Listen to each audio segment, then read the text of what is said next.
URGS Mobilizada é a universidade procurando soluções para os desafios do nosso dia a dia, nesse momento, de modo particular, no enfrentamento da pandemia. A iniciativa que destacamos hoje vem do Instituto de Física, onde foi criado um freezer portátil de nitrogênio líquido, que pode contribuir no processo de vacinação. No final de novembro, início de dezembro, quando a Pfizer anunciou a primeira vacina para a Covid-19, e essa vacina foi aí divulgada cuja necessidade de se manter em conservação em menos 80 graus Celsius, que é uma temperatura bastante baixa. E na hora que eu vi isso, eu já imaginei que, bom, a gente podia de alguma forma tentar dar algum tipo de suporte para os governos para tentar ajudar eles a receber esse tipo de vacina. Não é uma solução, é apenas uma solução alternativa, né, para transporte dessas vacinas. Não resolve todos os problemas, mas é uma contribuição que o Instituto de Física pode dar. E surgiu daí, né, da nossa experiência com baixas temperaturas. No Instituto de Física aqui a gente tem a central de criogenia, que é onde a gente produz nitrogênio líquido quase para toda a universidade. Então a gente distribui nitrogênio líquido e então a gente pensou num projeto aí que envolvesse esse nitrogênio, ou seja, a gente poderia fornecer não só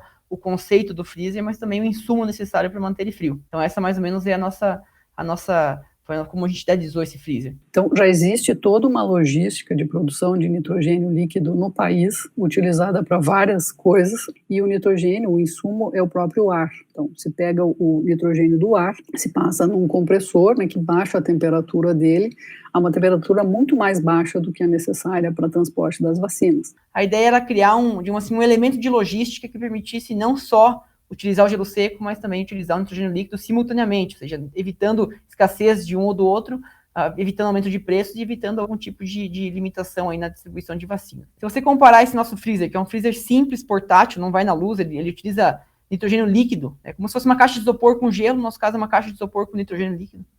Não é tão simples, mas né, de forma simples essa seria a explicação. Então a vantagem principal é a mobilidade, tá? E o custo é muito mais barato que um freezer, ultra freezer, que vai ficar fixo numa sala, né? Claro, vai consumir nitrogênio líquido, você precisa ficar reabastecendo. Como você abastece com gasolina no seu carro, a gente tem que, a cada 2, 3 semanas, ou até menos, dependendo da temperatura, abastecer com nitrogênio líquido, né? Não fica na tomada, essa é uma diferença fundamental. E a lógica é essa, é acoplar nesses reservatórios que já existem, e existem pelo menos 2 empresas no Brasil que fazem esses reservatórios de nitrogênio líquido, acoplar em cima dele um pequeno reservatório, uma pequena caixinha de isopor sofisticada, onde ficam as vacinas. Tu não pode colocá-las diretamente no nitrogênio líquido porque ele é muito frio. Então seria uma tampa sofisticada com temperatura ajustável, desde menos 10 até menos 80 graus, simplesmente regulando a quantidade de nitrogênio líquido que se coloca nela, um controle de temperatura,